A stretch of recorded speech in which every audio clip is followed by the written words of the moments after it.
আসসালামু আলাইকুম রহমতুল্লাহি ওয়া বারাকাতুহু। এই গাছটি হচ্ছে বট গাছ।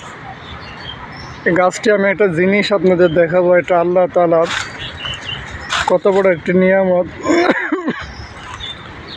এই গাছের চারের দিকে একই সিস্টেমের ডাল দেখেন, এক জায়গা থেকে ডাল চলে গেছে একই সিস্টেমের।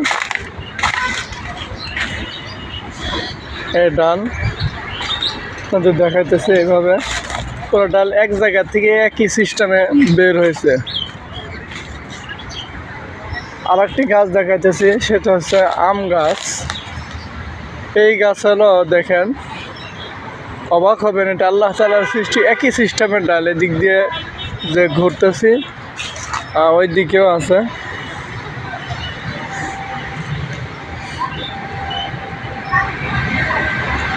একই সিস্টেমের ডাল বের হয়েছে। ওইটা হচ্ছে বট গাছ, এইটা হচ্ছে পরে আম গাছ। আল্লাহ তাআলা দুই গাছের পাশাপাশি সিস্টেম কিন্তু একই রকম ডাল দিয়েছেন। এটা আল্লাহ বড় একটি নিয়ামত। আমরা দুনিয়ায় ফলো করলে দেখতে পাই নিয়ামত। আপনি কীভাবে দেখেন?